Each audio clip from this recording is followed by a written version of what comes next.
الحمد للہ رب العالمین والصلاة والسلام علی محمد الامین فاعوذ باللہ من الشیطان الرجیم بسم اللہ الرحمن الرحیم۔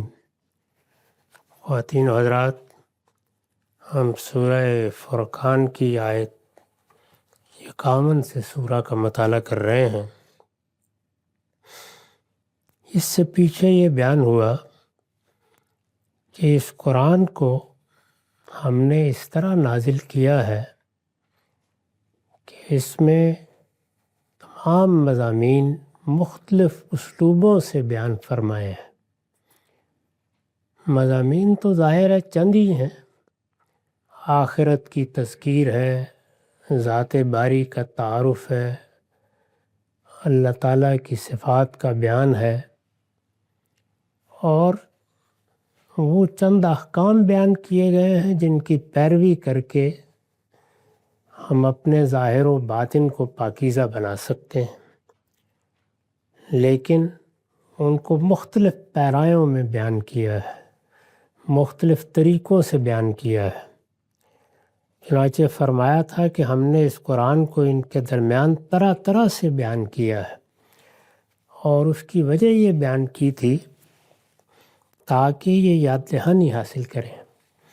یعنی مقصد صرف ایک بات بتا دینا نہیں ہے، بلکہ ان کو بیدار کرنا ہے، متنبہ کرنا ہے، وہ چیزیں جن کو یہ فراموش کیے ہوئے ہیں انہیں یاد دلانا ہے۔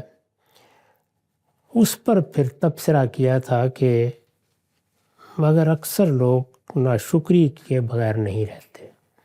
یعنی ہونا تو یہ چاہیے تھا کہ یہ لوگ اپنے پروردگار کے شکر گزار ہوتے ہیں۔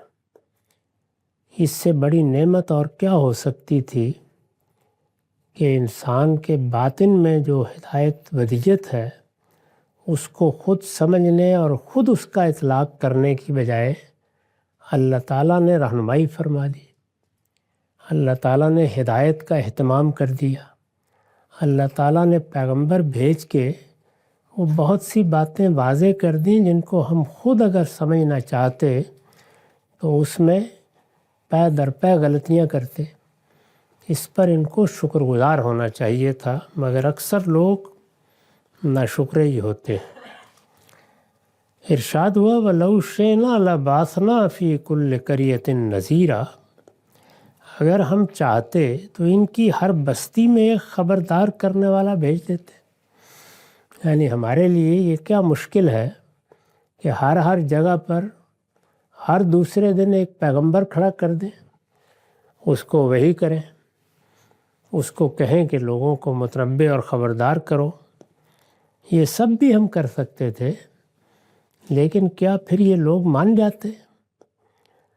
اس سے یہ بتانا مقصود ہے کہ ماننے نہ ماننے کا انحصار ان مطالبات پر نہیں ہوتا، وہ انسان کے صحیح رویے پر ہوتا ہے۔ اسی لیے ہم بار بار متوجہ کرتے ہیں کہ اگر انسان سلیم الفطرت ہے، صحیح بات کو سمجھنا چاہتا ہے، تو اتنی ہدایت بھی بہت کافی ہے جو اللہ تعالیٰ نے اس کے اندر ودیت کر کے اس کو پیدا کر دیا ہے۔ یعنی کیا وہ کوئی سائنسی تجربات کرنے کی ضرورت ہے؟ اس کے لیے کیا آسمان کا زمین کا سفر کرنے کی ضرورت ہے؟ وہ تو اپنے باطن میں جھانکنے کی ضرورت ہے۔ انسان کا مخلوق ہونا ایک بدیہی امر ہے، کوئی انسان اپنے اوپر نظر کر کے اس سے مختلف رائے قائم کر ہی نہیں سکتا، اور جب وہ مخلوق ہے تو اس کے شعور کی شہادت یہی ہے کہ اس کا خالق ہے۔ اور اسی طرح انسان کے اندر جو اخلاقی شعور ودیت کیا گیا ہے، اس کے لیے کیا کسی کے پاس جانے، کسی کے سامنے زانوِ تلمس طے کرنے کی ضرورت ہے؟ سچائی کیا ہے، جھوٹ کیا ہے، دیانت کیا ہے، بددیانتی کیا ہے، دھوکہ اور فریب کیا ہے، صداقت کیا ہے؟ یہ تو وہ چیزیں ہیں جو انسان کو صدیوں سے سکھا رہا ہے، ہر آدمی جانتا ہے۔ تو اگر اللہ تعالیٰ اتنے ہی پہ اکتفا کرتے اور یہ کہتے کہ یہ ہدایت میں نے تمہارے اندر ودیت کی ہے، اس کی روشنی میں خود صحیح فیصلے کرو، تو یہ بھی درستی ہوتا۔ وجہ یہ کہ انہوں نے پیغمبری سے ابتدا کی، پھر جب لوگوں میں اختلافات پیدا ہوئے تو پیغمبروں کا سلسلہ جاری کر دیا، اور اب ان لوگوں کو خطاب کر کے کہا جا رہا ہے کہ تمہاری طرف تمہارے اندر سے ایک پیغمبر اٹھا دیا، وہ پیغمبر جس پر اپنی کتاب نازل کی ہے، تم شکر گزار ہونے کی بجائے طرح طرح کی باتیں بناتے ہو۔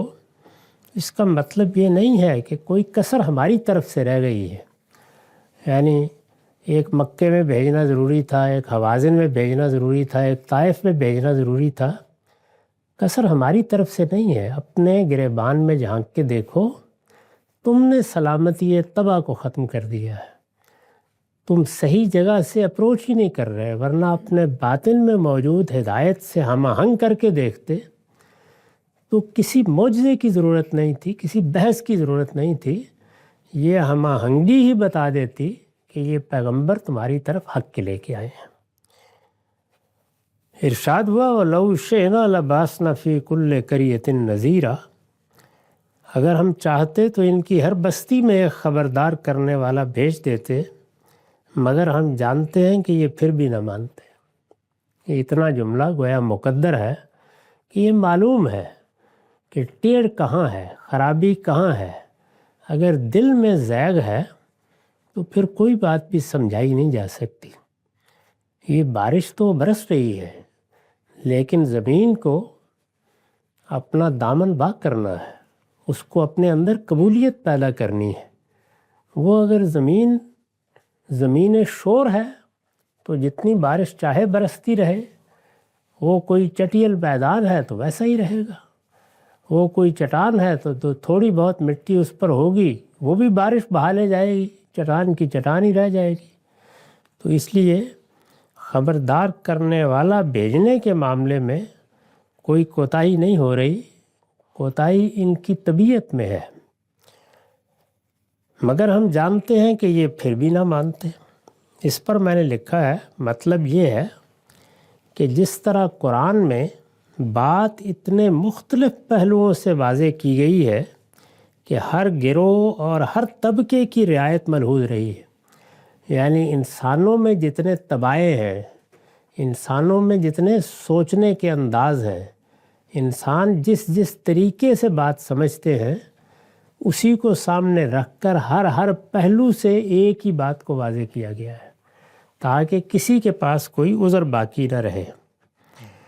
اسی طرح ہم ان کی ہر بستی میں الگ الگ پیغمبر بھی بھیج سکتے تھے، یعنی جس طرح قرآن مجید میں ہم نے طرح طرح کے اسلوبوں میں بات سمجھائی ہے، یہ بھی مشکل نہیں تھا کہ ان کی ہر بستی میں ان کی طبیعت کے لحاظ سے ایک الگ پیغمبر بھی بھیج دیتے۔ لیکن اس سے کیا ہوتا؟ اس کے بعد بھی یہ اسی ہٹ درمی سے انکار کر دیتے، یعنی انکار کے وجوہ ان کے اندر ہے، لہٰذا ہٹ درمی، ضد اور مقابرت یہ اگر موجود ہے تو جو اسباب چاہے فراہم کر دیجئے اور جو اہتمام چاہے کر کے دکھا دیجئے، کوئی بات سمجھائی نہیں جا سکتی۔ اس لیے مطمئن رہو، یہ اگر نہیں مان رہے اور الٹا تمہارا مذاق بنا رہے ہیں تو اس پہ تمہاری کوئی خامی نہیں ہے، انہی کے فساد مزاج کا قصور۔ اگر کسی انسان کے مزاج میں فساد پیدا ہو گیا ہے، اور وہ انسان خود پیدا کرتا ہے، وہ ہو گیا ہے، تو پھر گلی گلی سے پیغمبر اٹھایا جائے تب بھی کچھ نہیں ہوگا، صبح و شام ایک معجزہ دکھایا جائے تب بھی کچھ نہیں ہوگا، ایک کے بعد دوسری بات بنا لی جائے گی اور ایک کے بعد دوسرا راستہ تلاش کر لیا جائے گا۔ یہ تمہاری قدر پہچانتے تو کبھی ایسی باتیں نہ کرتے، یعنی اگر ان میں حق طلبی کا جذبہ ہوتا تو شکر گزار ہوتے کہ ہمارے اندر سے پروردگار نے ہزاروں سال کے زمانہ فطرت کے بعد ایک پیغمبر اٹھا دیا، اس سے بڑی نعمت اور کیا ہو سکتی ہے۔ پھر دیکھتے کہ وہ ان کے پاس کیا ہدایت لے کر آیا ہے، اس میں کوئی مسئلہ ہوتا، کوئی سمجھنے کی بات ہوتی، کوئی چیز خلاف عقل ہے، کوئی چیز خلاف فطرت ہے، اس پر بات ہونی چاہیے تھی۔ لیکن یہ جیسی باتیں کر رہے ہیں یہ تو صرف ناقدری ہے اللہ کی ہدایت کی۔ یہ تمہاری قدر پہچانتے تو کبھی ایسی باتیں نہ کرتے، بلکہ خدا کا شکر ادا کرتے کہ ان کی سرزمین پر کیسا آفتاب ہدایت طلوع ہوا ہے۔ یہ شکر گزاری کے جذبے سے سرشار ہوتے ہیں۔ تو ارشاد ہوا کہ فَلَا تُطِعِ الْكَافِرِينَ وَجَاهِدْهُمْ بِهِ جِهَادًا كَبِيرًا، اس لیے تم ان منکروں کی بات کا دھیان نہ کرو، یعنی جو کچھ یہ مطالبے کر رہے ہیں ان کو بس ان پر چھوڑ دو، اپنی ذمہ داری پوری کرو، ہدایت پہنچاؤ، ان کی کسی بات کی طرف دھیان کرنے کی ضرورت نہیں ہے۔ میں نے حاشیہ لکھا ہے، یہ اس بات کی طرف اشارہ ہے جو اوپر نقل ہوئی ہے کہ اچھا یہی ہے جس کو خدا نے اپنا رسول بنا کر بھیجا ہے۔ آیت میں لفظ اطاعت استعمال ہوا ہے، یہ کسی کی بات ماننے اور اس کا لحاظ کرنے کے مفہوم میں بھی آتا ہے، یہاں اسی مفہوم میں ہے اور ہم نے ترجمہ اسی کے لحاظ سے کیا ہے۔ یعنی یہاں جو لفظ استعمال ہوا ہے فَلَا تُطِعْ، بات نہ مانو یا بات کی طرف دھیان نہ کرو یا اس طرف توجہ نہ دو، یہ کوئی قابل التفات چیزیں نہیں ہیں جس طرح کے مطالبات یہ کر رہے ہیں اور جس طرح کے اعتراضات ان کی طرف سے سامنے آ رہے ہیں۔ اس لیے تم ان منکروں کی بات کا دھیان نہ کرو، اور کیا کرو؟ وَجَاهِدْهُمْ بِهِ جِهَادًا كَبِيرًا، اور اسی قرآن کے ذریعے سے ان کے ساتھ جہاد کبیر کرتے رہو۔ یہ وہ اصل جہاد ہے جس کے لیے اللہ کے پیغمبر مبعوث ہوتے ہیں، یعنی قرآن مجید کے ذریعے سے جہاد۔ قرآن اللہ تعالیٰ کی کتاب، اللہ تعالیٰ کا کلام، اللہ تعالیٰ کی حجت، اللہ تعالیٰ کی نازل کردہ فرقان ہے۔ اس کے ذریعے سے جہاد، یعنی اس کی دعوت پہنچائی جائے، اس کی بات لوگوں پر واضح کی جائے، جو غلط فہمیاں لوگوں کی ہیں ان کو اس کے ذریعے سے دور کیا جائے، ہر موقع پر اسی کو ذریعہ دعوت بنایا جائے۔ یہ دیکھیے اس میں فرمایا جاہدم بہی، اس قرآن کے ذریعے سے۔ رسالت مآب صلی اللہ علیہ وسلم کو اس کا پابند کیا گیا تھا کہ آپ کے پاس یہی معجزہ ہے، یہی تلوار ہے، یہی سب کچھ ہے، اس کو لے کر آپ میدان میں اتریں اور یہ دعوت کا میدان ہے۔ اپنے پروردگار کی دعوت لوگوں تک پہنچائیں، یہی جد و جہد ہے جس میں آپ کو مصروف رہنا ہے۔ اس میں ظاہر ہے کہ پھر کبھی کبھی وہ مواقع بھی آتے ہیں جس پہ اگر لوگ ظلم و عدوان پر اتر آئیں یا فساد پر اتر آئیں تو ان کے خلاف تلوار بھی اٹھانی پڑتی ہے، لیکن اصلی جہاد جس کے لیے پیغمبر مبعوث ہوتے ہیں وہ ہے، اور اس کو یہاں جہاد کبیر کہا ہے، یعنی یہ بڑا جہاد ہے۔ یہ جہاد ہے جس کی ہر مسلمان کو فکر کرنی چاہیے، اس لیے کہ یہ قرآن ہمیں دیا گیا ہے، یہ اللہ کی ہمارے پاس امانت ہے، اور جس طرح پیغمبر کو یہ دیا گیا تو اس کا یہ حق تھا کہ وہ لوگوں تک اس کو پہنچائیں، اسی طرح ہماری ذمہ داری ہے کہ ہم اس کو لوگوں تک پہنچائیں۔ اسی بات کو ایک دوسری جگہ اس طرح بیان کیا ہے کہ یہ تو میری طرف وحی کیا گیا ہے، اوحی الیہ ھذا القرآن، یہ قرآن میری طرف وحی کیا گیا ہے، کیوں؟ لِأُنذِرَکُم بِہِ وَمَن بَلَغَ، اس کے ذریعے سے میں تاکہ تمہیں خبردار کروں اور قیامت تک جن کو یہ پہنچے، یعنی وہ بھی اسی کے ذریعے سے خبردار کیے جائیں گے۔ اسی طرح ہدایت فرمائی ہے کہ ذکر بالقرآن من یخاف وعید، یعنی دعوت کا ذریعہ یہ قرآن بننا چاہیے۔ تو اللہ تعالیٰ نے جو لوگ بھی دنیا میں ہیں جو اس قرآن کے مخاطب ہو سکتے ہیں ان سب کے بارے میں یہی کہا ہے کہ تمہیں اپنی طرف سے کوئی تقریریں تیار کرنے کی ضرورت نہیں ہے، کوئی واضح و بیان کی ضرورت نہیں ہے، وہ سب معاملہ ہم نے خود کر دیا ہے۔ اس قرآن کو لوگوں تک پہنچاؤ، یہ لوگوں کو پڑھ کے سنایا جائے، اس کی ہدایت لوگوں پر واضح کی جائے، اس کو لوگ سمجھنا چاہیں تو سمجھایا جائے، اس کی تعلیم دی جائے۔ اور اسی وجہ سے رسالت مآب نے لوگوں کو توجہ دلائی کہ وہ جب اپنے معمولات سے آگے بڑھ کر کوئی بڑے نیکی اور خیر کے کام سوچتے ہیں تو فرمایا خیرکم من تعلم القرآن وعلمہ، سب سے زیادہ بہترین کام کن لوگوں کا کام ہے؟ وہ جو تم میں سے قرآن سیکھ رہے ہوں، قرآن سکھا رہے ہوں۔ تو قرآن سیکھنا، قرآن سکھانا، یہی در حقیقت ایک مسلمان کے لیے دعوت ہے، یہی تبلیغ ہے۔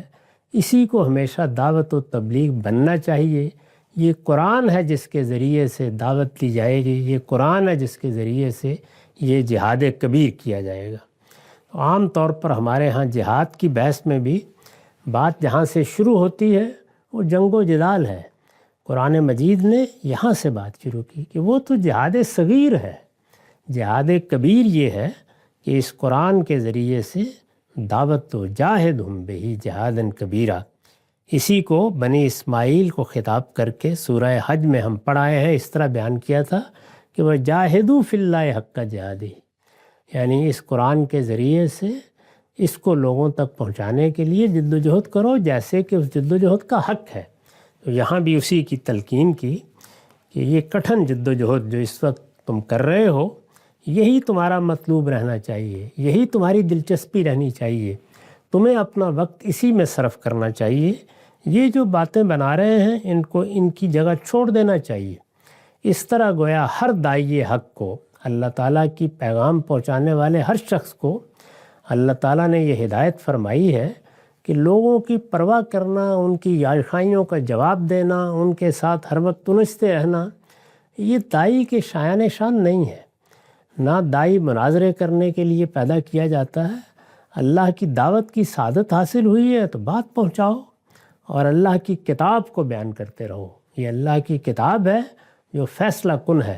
سلیم الطبع انسانوں کے ذہن اور دماغ میں اس سے فیصلے ہو جائیں گے، لیکن جنہوں نے اپنے دماغ میں ٹیڑھ پیدا کر لی ہے اور اپنے قلب میں زیغ پیدا کر لیا ہے، ان کو ان کے حال پر چھوڑ دینا چاہیے۔ تو دونوں باتیں اکٹھی فرمائیں، فلا تطع الکافرین، اس لیے تم منکروں کی بات کا دھیان نہ کرو، ان کو ان کے حال پر چھوڑ دو، وجاہدہم بہ جہادا کبیرا، اور اسی قرآن کے ذریعے سے ان کے ساتھ جہاد کبیر کرتے رہو۔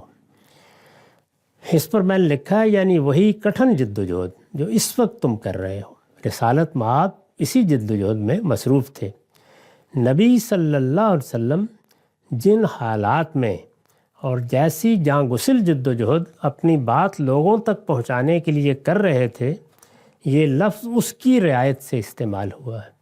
یعنی صبح و شام، دن رات اگر کوئی فکر تھی آپ کو تو یہی تھی کہ یہ میری قوم ہے، ان کی مختصر سی تعداد ہے، ایک چھوٹی سی بستی ہے، میں اس میں رہتا ہوں، تو میں کسی پہلو سے کوئی کمی نہ رہنے دوں، اپنی بات ان تک پہنچا دوں۔ یہ لفظ اس کی رعایت سے استعمال ہوا ہے اور اللہ تعالیٰ کی طرف سے آپ کی بڑی تحسین ہے۔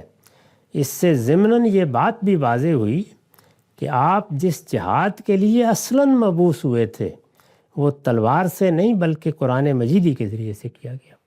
یعنی تلوار کا جہاد تو کسی موقع پر ہوتا ہے اور وہ ظلم و عدوان کے خلاف، فساد کے خلاف کیا جاتا ہے، ورنہ عام حالات میں ہمیں جس جہاد کا حکم دیا گیا ہے وہ یہ قرآن کے ذریعے سے جہاد ہے، جاہد بہ جہادا کبیرا۔ اس کے بعد ارشاد ہوا وَهُوَ الَّذِي مَرَجَ الْبَحْرَيْنِ، یعنی وہی مضمون جو پیچھے سے تھا وہ پھر شروع ہو گیا، جیسے کہ قرآن کا طریقہ ہے۔ وَهُوَ الَّذِي مَرَجَ الْبَحْرَيْنِ هَذَا عَذْبٌ فُرَاتٌ وَهَذَا مِلْحٌ أُجَاجٌ وَجَعَلَ بَيْنَهُمَا بَرْزَخًا وَحِجْرًا مَحْجُورًا، اور انہیں بتاؤ کہ وہی ہے جس نے دو دریاؤں کو ملا کر چھوڑ دیا۔ پیچھے بھی اسی طریقے سے وہی ہے جس نے یہ کیا، وہی ہے جس نے یہ کیا۔ اس سورہ میں بار بار اسی اسلوب میں دعوت دی جاتی ہے۔ اور انہیں بتاؤ کہ وہی ہے جس نے دو دریاؤں کو ملا کر چھوڑ دیا، ایک کا پانی میٹھا ہے، پیاس بجھانے والا، اور دوسرے کا کھاری ہے، نہایت کڑوا، اور دونوں کے درمیان اس نے ایک پردہ حائل کر دیا اور ایک اٹل رکاوٹ کھڑی کر دی ہے۔ بارہا اس کو دیکھا ہوگا کہ پانی کے دو دھارے ہیں، میٹھا پانی ہے، کھاری پانی ہے، اسی طرح ایک طرح کا بہتا ہوا دریا ہے، پھر دوسری طرح کا ہے، وہ آپس میں ملتے ہیں، ساتھ ساتھ بہہ رہے ہوتے ہیں، لیکن ان کا پانی ایک دوسرے کے ساتھ خلط ملط نہیں ہوتا۔ تو اللہ تعالیٰ نے یہ بتایا کہ میں اس طریقے سے تمہارے لیے جگہ جگہ اہتمام کرتا ہوں۔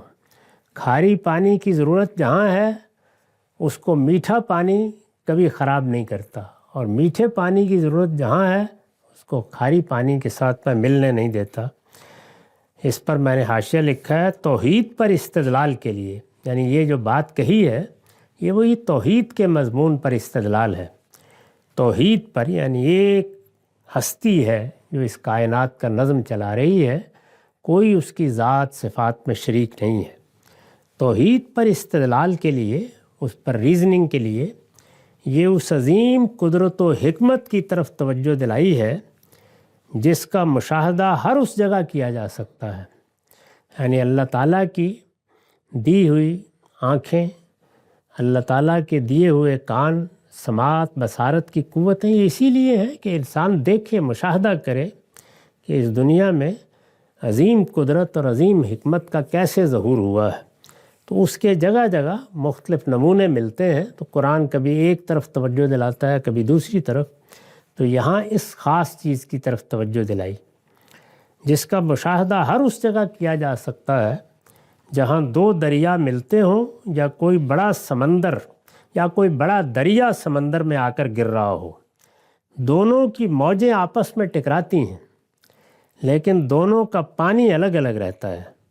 ایک غیر مرئی، ایک انویزیبل دیوار گویا دونوں کے بیچ میں کھڑی ہو جاتی ہے، جسے نہ کوئی دیکھ سکتا ہے اور نہ وہ موجوں کے ٹکرانے سے ٹوٹتی ہے۔ ویسے کہ ویسے ہی پانی کے دھارے بہتے چلے جاتے ہیں۔ یہ واقعہ جس قانون کے تحت ہوتا ہے اسے سائنس کی زبان میں سطحی تناؤ، سرفیس ٹینشن کا قانون کہا جاتا ہے۔ سمندروں کے بیچ میں میٹھے پانی کے ذخیرے بھی اسی قانون کے تحت اپنی مٹھاس پر قائم رہتے ہیں۔ یعنی سمندر ہے، وسیع سمندر، اس کے عین درمیان میں میٹھے پانی کا ایک ذخیرہ موجود ہوتا ہے، وہ بھی اسی طرح قائم رہتے ہیں۔ یہ اس بات کی صاف شہادت ہے کہ ایک ہی بالا تر قوت ہے جو دونوں پانیوں کو اس طرح تھامے رکھتی ہے۔ اللہ تعالیٰ نے جگہ جگہ اس سے استدلال کیا اپنی توحید پر کہ دنیا ہم آہنگ نہیں ہے۔ اس دنیا کو اگر دیکھو تو جمادات، نباتات، حیوانات، ہر چیز میں تضادات ہی تضادات ہیں۔ یعنی اگر اشیاء کے لحاظ سے دیکھو تو ایسے لگتا ہے کہ اس کو ایک دن کے لیے بھی نہیں چلنا چاہیے، ایک چیز دوسرے سے ٹکرا کر پاش پاش ہو جانی چاہیے۔ باہمی تضادات کی، نفس کی سطح پر، ظہور کی سطح پر، بدن کی سطح پر، قوت کی سطح پر، ہر جگہ تضادات ہے۔ لیکن ان تضادات میں ایسی ہم آہنگی پیدا کر دی ہے، ایسی ہارمنی پیدا کر دی ہے کہ وہ تصادم نہیں ہوتا، اور یہ کائنات چل رہی ہے۔ تو یہاں بھی اسی کو مثال کے طور پر بیان کیا کہ کس طرح میں ایک پردہ حائل کرتا ہوں اور ایک اٹل رکاوٹ کھڑی کر دیتا ہوں۔ ادھر سے کھاری پانی کا دھارا آ رہا ہے اور ادھر سے میٹھے پانی کا، اور صدیوں سے بہہ رہے ہیں لیکن کبھی آپس میں ملتے نہیں ہیں۔ وَهُوَ الَّذِي خَلَقَ مِنَ الْمَاءِ بَشَرًا فَجَعَلَهُ نَسَبًا وَصِهْرًا وَكَانَ رَبُّكَ قَدِيرًا، اور وہی ہے جس نے پانی سے انسان کو پیدا کیا، پھر اس کے نسب اور سسرال ٹھہرائے۔ دوسری جگہ بتایا ہے کہ ہر زندہ چیز پانی سے پیدا ہوئی ہے۔ یہ پانی ہے جو بے جان عناصر کے ساتھ اختلاط پیدا کرتا ہے اور زندگی شروع ہو جاتی ہے۔ تو یہاں بھی اسی کا حوالہ دیا، اور وہی ہے جس نے پانی سے انسان کو پیدا کیا، پھر اس کے نسب اور سسرال ٹھہرائے۔ حقیقت یہ ہے کہ تیرا رب بڑی قدرت والا ہے۔ اس پر حاشیہ ہے، یعنی ایسی قدرت والا ہے کہ اس نے پانی سے انسان جیسی حیرت انگیز مخلوق بنائی، پھر اس کے جوڑے بنائے۔ جیسے دوسری جگہ بیان کیا کہ خلقکم من نفس واحدہ فبث منہما رجالا کثیرا ونساء، انسانوں کو ایک جگہ سے شروع کیا، پھر ایک ماں باپ سے ہزاروں لاکھوں انسان پھیلا دیے۔ یعنی ایسی قدرت والا ہے کہ اس نے پانی سے انسان جیسی حیرت انگیز مخلوق بنائی، پھر اس کے جوڑے بنائے، اور اب انہی کو ملا کر ایک طرف بیٹے اور پوتے پیدا کرتا ہے جو دوسرے گھروں سے بہویں لاتے ہیں، اور دوسری طرف بیٹیاں اور نواسیاں پیدا کرتا ہے جو بہویں بن کر دوسرے گھروں میں چلی جاتی ہیں، جس سے خاندان اور خاندانوں سے قومیں وجود میں آتی چلی جاتی ہیں۔ یعنی اگر اس پر غور کر کے دیکھا جائے تو ایک ایسا نظم بنا دیا ہے جو وابستہ اس کے کوئی زبردستی نہیں کرتا، لیکن آپ سے آپ اسی ہم آہنگی کے ساتھ آگے بڑھتا چلا جا رہا ہے۔ یہ انسانی جوڑے اگر ان پہ غور کریں، یہ زوجین ہیں، جوڑے ہیں، یہ انسانی جوڑے بظاہر ازداد ہیں، یعنی ان میں کوئی ہم آہنگی بظاہر نہیں ہے، دو الگ الگ شخصیتیں، مزاج، طبیعت، افتاد طبع، پرورش، ہر چیز الگ الگ، لیکن انہی ازداد کے اندر وابستگی اور پیوستگی اور اس سے نسبی اور سحری رشتوں کا ظہور، یعنی وہ سارے ازداد مل جاتے ہیں، طبائع پھر ہم آہنگ بھی ہو جاتی ہیں، ملنے کے مواقع بھی پیدا ہو جاتے ہیں، پھر زندگی شروع ہو جاتی ہے، اور پھر اس سے نسب اور سحر کے رشتے پیدا ہونے شروع ہو جاتے ہیں۔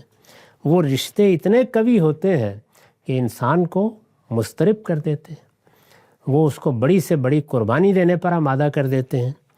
یہ اس حقیقت کا واضح ثبوت ہے کہ ایک ہی حکیم و قدیر ہے جس کا ارادہ اس پوری کائنات میں کار فرما ہے، اور اس کے مقابل میں کوئی نہیں جو ان ازداد کو وابستہ ہونے سے روک دے۔ تو یہ پھر توحید پر ایک دوسرے پہلو سے استدلال فرمایا کہ وہی پروردگار ہے، تنہا وہی ہے جس کی اس کائنات میں بادشاہی ہے۔ تم اجزاء میں اتر کر دیکھو، جہاں جہاں قوت کا ظہور ہو رہا ہے ہر جگہ اس کی نشانیاں دیکھ سکتے ہو۔ فرمایا یہ تو اس پروردگار کا تعارف ہے، یہ اس کی ہدایت اور اس کی کرم فرمائی ہے، یہ وہ اس کائنات میں کر رہا ہے۔ لیکن یہ کیا کر رہے ہیں؟ وَيَعْبُدُونَ مِن دُونِ اللَّهِ مَا لَا يَنْفَعُهُمْ وَلَا يَضُرُّهُمْ۔ وہ تنہا اس کائنات میں یہ عنایتیں فرما رہا ہے، لیکن ان کا حال یہ ہے کہ اللہ کو چھوڑ کر یہ ان چیزوں کی بندگی کر رہے ہیں جو ان کو نہ نفع پہنچا سکتی ہے نہ نقصان، یعنی وہ معبود بنا لیے ہیں جن کا نہ خلق میں کوئی حصہ نہ اس کائنات کو چلانے میں کوئی حصہ۔ اپنی طرف سے توہمات پیدا کیے، ان توہمات کو اپنے خیالات کی شخصیات میں تبدیل کیا، اپنے مفروضات کو علامتیں دے کر ان کے بت بنائے، انہی سے اپنے مندر سجا لیے۔ کیا کیا انہوں نے؟ لیکن ان کا حال یہ ہے کہ اللہ کو چھوڑ کر یہ ان چیزوں کی بندگی کر رہے ہیں جو ان کو نہ نفع پہنچا سکتی ہیں نہ نقصان۔ اور فرمایا وَكَانَ الْكَافِرُ عَلَىٰ رَبِّهِ ظَهِيرًا، اور یہی نہیں، یہ منکر تو اب اس سے آگے اپنے رب کے حریف بنے ہوئے ہیں۔ یعنی ایک تو یہ کہ شرک اختیار کیا، دوسرے یہ کہ ایک ایسی چیز اللہ تعالیٰ کی طرف منسوب کر کے بیان کی جو سری جھوٹ تھی، من گھڑت، جس کی کوئی حقیقت نہیں تھی۔ یہی ظلم کیا کم تھا، اب یہ پیغمبر کی بعثت کے بعد مقابلے میں کھڑے ہو گئے، یعنی اللہ تعالیٰ کے مقابل میں آمادہ جنگ ہو رہے ہیں۔ میں نے لکھا ہے کہ اصل الفاظ ہے وَكَانَ الْكَافِرُ عَلَىٰ رَبِّهِ ظَهِيرًا، ان میں کافر اس میں جنس کے مفہوم میں ہے، اور ظہیر کے بعد علا نے اس کے اندر حریف اور مد مقابل کا مفہوم پیدا کر دیا ہے، گویا خدا کے مقابل میں آ کر کھڑے ہو گئے ہیں۔ یہ صرف اتنا ہی نہیں ہوا کہ شرک کر رہے ہیں، انہوں نے شرک کے بعد اب پیغمبر کا انکار کیا ہے، اور انکار کر کے ایک طرف بیٹھ نہیں گئے، مقابل میں کھڑے ہو رہے ہیں۔ یہ منکر تو اب اس سے آگے اپنے رب کے حریف بنے ہوئے ہیں۔ وَمَا أَرْسَلْنَاكَ إِلَّا مُبَشِّرًا وَنَذِيرًا، ہم نے اے پیغمبر تم کو بس ایک بشارت دینے والا اور خبردار کرنے والا بنا کر بھیجا ہے۔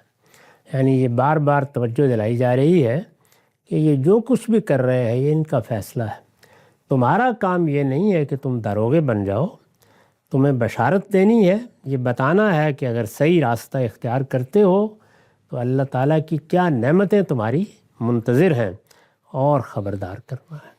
یہ پیغمبر کی ذمہ داری ہے، یہی پیغمبر کے پیروکاروں کی ذمہ داری ہے، یہی دین کی دعوت دینے والوں کی ذمہ داری ہے۔ ان کو اس زمین پر داروغہ بنا کر نہیں بھیجا گیا۔ اقول قولی ھذا واستغفر اللہ لی ولکم ولسائر المسلمین.